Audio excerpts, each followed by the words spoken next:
9월 29일 오늘의 말씀은 역대하 12장 1절에서 16절입니다. 르호보암의 나라가 견고하고 세력이 강해지매 그가 여호와의 율법을 버리니 온 이스라엘이 본받은지라.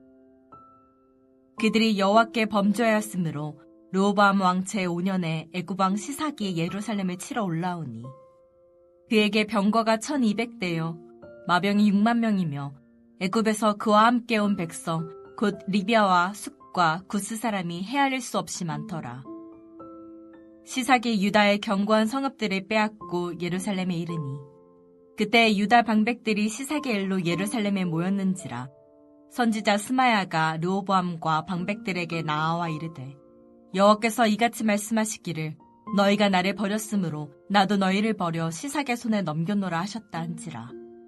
이에 이스라엘 방백들과 왕이 스스로 겸비하여 이르되 여호와는 의로우시다 하매 여호와께서 그들이 스스로 겸비함을 보신지라. 여호와의 말씀이 스마야에게 임하여 이르시되 그들이 스스로 겸비하였으니 내가 멸하지 아니하고 저희를 조금 구원하여 나의 노를 시삭의 손을 통하여 예루살렘에 쏟지 아니하리라. 그러나 그들이 시삭의 종이 되어 나를 섬기는 것과 세상 나라들을 섬기는 것이 어떠한지 알게 되리라 하셨더라. 애굽 왕 시삭이 올라와서 예루살렘을 치고 여호와의 전 보물과 왕궁의 보물을 모두 빼앗고 솔로몬이 만든 금방패도 빼앗은지라.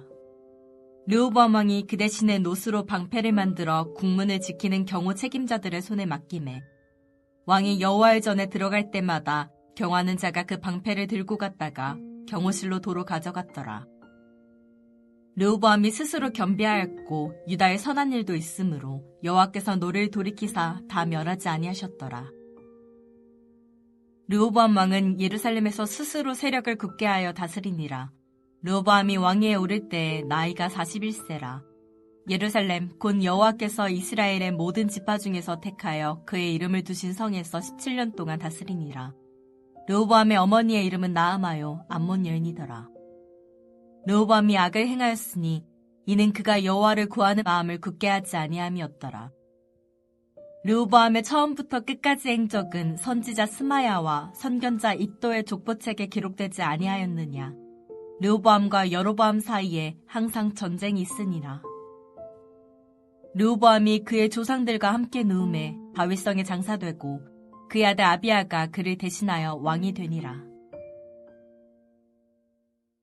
역대하 12장 1절에서 16절 말씀을 함께 묵상하겠습니다. 지난주 금요일에 묵상했던 역대하 9장에서 솔로몬의 통치 역사가 마무리됩니다. 역대기 저자가 솔로몬의 통치 기간 중 가장 중요하게 생각하고 기록한 것이 성전 건축입니다. 역대하 2장에서 8장까지가 성전 건축의 역사를 기록하고 있고 9장에서는 성전 건축 이후의 역사를 기록하는데 단 한 장만 성전 건축과 관계되지 않은 것을 기록하고 있습니다. 이 9장의 기록은 성전 건축한 이후 하나님께서 솔로몬과 함께 하심으로 놀라운 축복을 받는 장면으로 솔로몬의 지혜와 그리고 부귀 영화를 누리는 장면입니다. 이렇게 솔로몬의 통치는 성전을 지은 왕으로 이스라엘 역사 속에서 자리매김하고 있습니다. 역대하 10장에서 36장까지는 르호보암부터 포로 귀환까지의 역사가 기록되고 있습니다.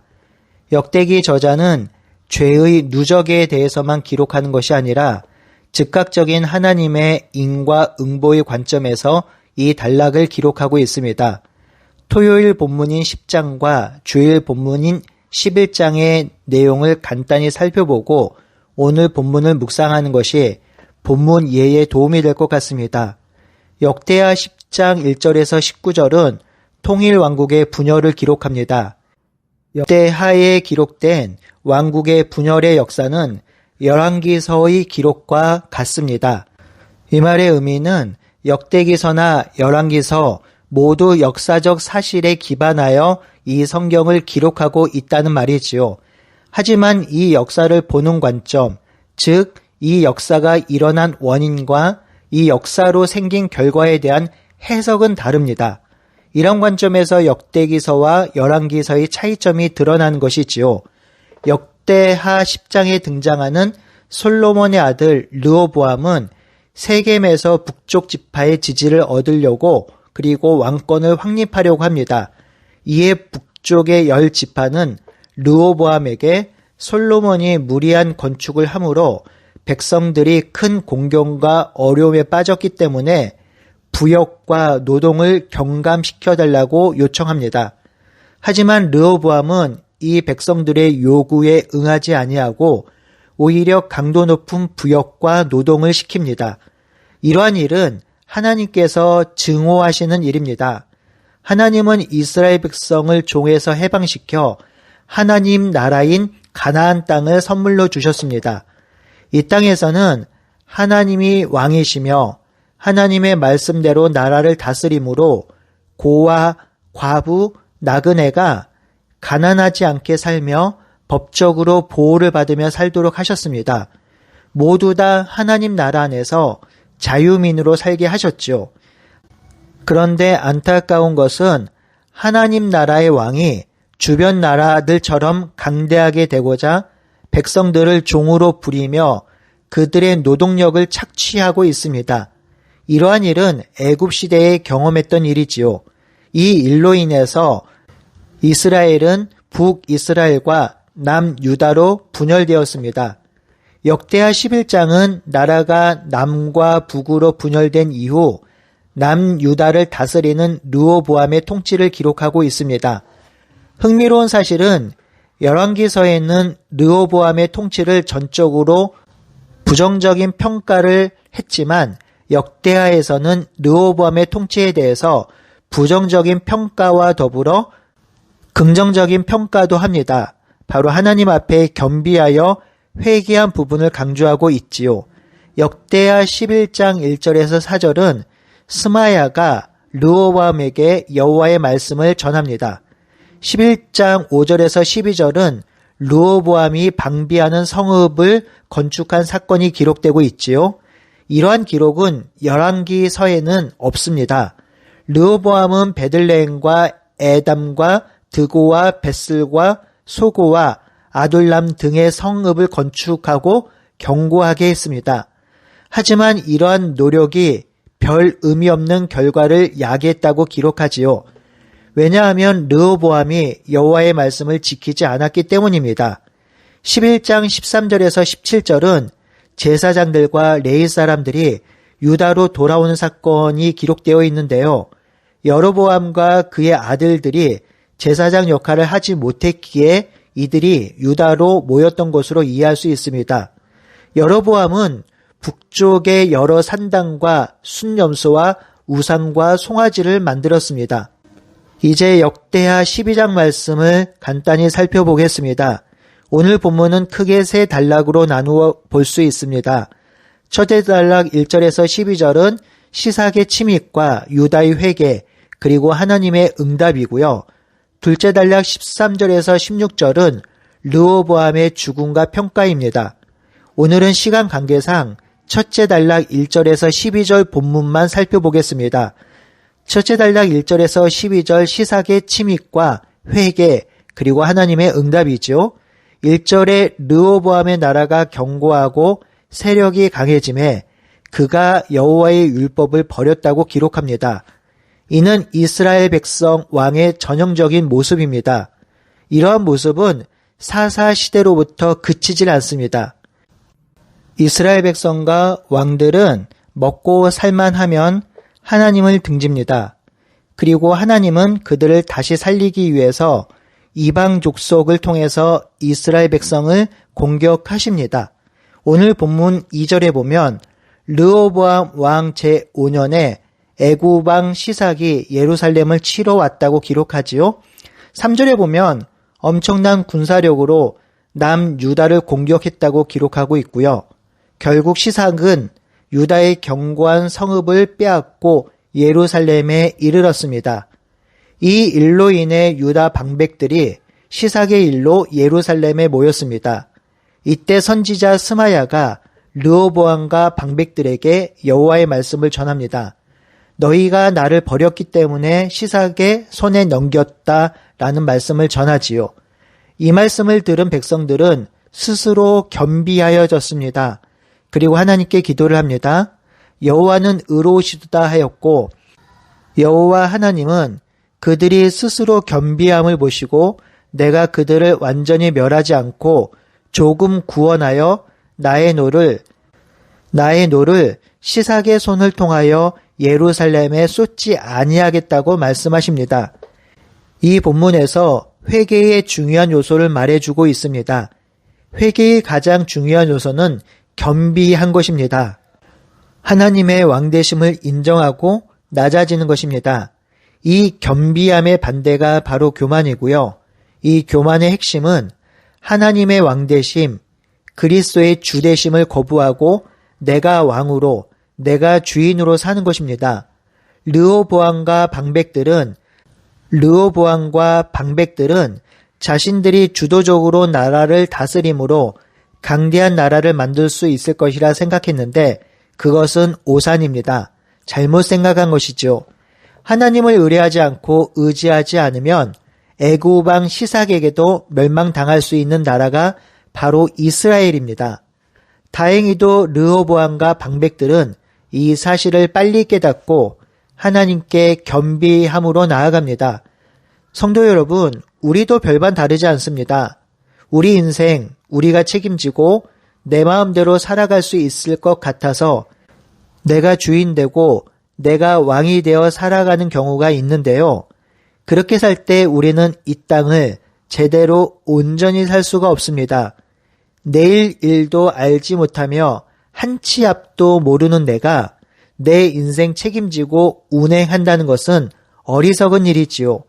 그러니 우리는 스스로 겸비하여져서 하나님을 나의 왕으로 그리스도를 나의 주로 모시고 살아야 합니다. 이러한 삶이 지혜로운 삶인 것이지요. 그리고 하나님은 8절에 아주 중요한 말씀을 하십니다. 그러나 그들이 시삭의 종이 되어 나를 섬기는 것과 세상 나라를 섬기는 것이 어떠한지 알게 될 것이라 하셨지요. 이에 애굽 왕 시삭이 올라와서 예루살렘을 치고 여호와의 전의 보물과 왕궁의 보물을 모두 빼앗고 솔로몬이 만든 금 방패도 빼앗았습니다. 여러분, 8절에 하나님이 뭐라 말씀하셨나요? 시삭의 종이 되어 나를 섬기는 것과 세상 나라를 섬기는 것이 어떠한지 알게 될 것이라 하셨지요. 여러분, 우리가 세상의 종이 되면 사탄의 노예가 되면 하나님을 섬기는 기쁨을 누리지 못하고 세상을 섬길 때 겪는 고통과 고난을 당하게 됩니다. 이 고통과 고난을 통해서 하나님을 섬길 때와 그렇지 않을 때의 차이를 경험하며 하나님께 나아오게 될 것이란 말이지요. 결국 세상을 섬길 때 겪는 어쩔 수 없는 고통과 고난이 있는데요. 이 고통과 고난은 우리를 절망으로 또는 우리를 죽이기 위한 고통과 고난이 아닌 것입니다. 우리를 살리기 위한 고통과 고난이지요. 그러니 하나님 말씀 앞에 순종하지 못하고 내 마음대로 살 때 겪는 고난이 오거든 겸비하여져서 하나님께 나아오십시오. 무릎을 꿇으십시오. 그리고 하나님께 자비와 은혜를 구하십시오. 그것이 성도가 살 길이며 그럴 때 기쁨을 회복할 수 있습니다. 르호보암이 하나님 앞에 교만하여 하나님을 떠날 때 일어난 일이 솔로몬이 만든 금 방패와 여호와의 전 보물과 왕궁의 보물을 모두 빼앗겼습니다. 이 보물들은 다윗 왕과 솔로몬 왕이 하나님의 말씀대로 행함으로 얻게 된 엄청난 보물인데요. 르호보암이 하나님을 떠남으로 순식간에 빼앗겨 버렸습니다. 성도 여러분, 우리가 누리는 기쁨과 행복과 즐거움들이 있는데요. 이는 하나님 안에 있을 때 누리는 행복과 기쁨과 즐거움입니다.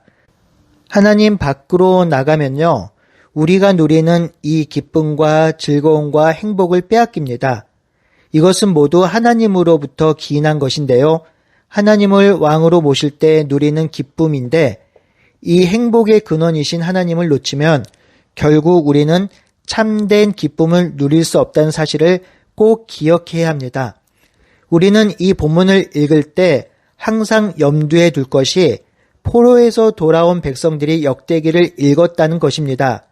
그들이 이 본문을 읽을 때 어떤 마음으로 어떤 감정과 생각으로 읽었는지를 항상 염두에 두고 본문을 읽어야 합니다. 결국 하나님의 백성이 하나님을 떠나면 하나님의 은혜와 보호를 누릴 수 없고 하나님 안에 있으면 은혜와 보호를 누릴 수 있다는 것이지요. 그래서 지금 포로에 돌아와서 힘들고 어렵긴 하지만 하나님을 신뢰함으로 살아가자고 하는 것입니다. 우리에게 주는 메시지도 동일하죠. 하나님 안에서 거하는 삶이 가장 복되고 의미 있고 은혜를 누리는 삶입니다. 그러니 세상의 거대한 풍파와 환난과 고난이 우리를 삼킬지라도 우리가 예수 안에 있으면 견딜 수 있으니 오늘도 성령과 더불어 예수 안에서 하나님의 말씀 가운데 거하는 우리 모두가 되길 바라고 소원합니다. 함께 기도하겠습니다. 하나님, 르호보암이 하나님을 떠나고 이전에 다윗과 솔로몬이 행했던 길에서 떠남으로 하나님께서 애굽 왕 시삭을 들어서 그들을 징계하십니다. 하나님, 이 사실을 우리가 기억할 수 있도록 인도하여 주시옵소서. 하나님 안에서 살아가고 하나님과 더불어 살아가는 삶이 참되고 기쁘고 복된 삶인 것을 기억하게 하여 주시고 하나님과 동행하며 살아가는 이 한 주가 될 수 있도록 인도하여 주시옵소서. 예수님의 이름으로 기도드리옵나이다. 아멘.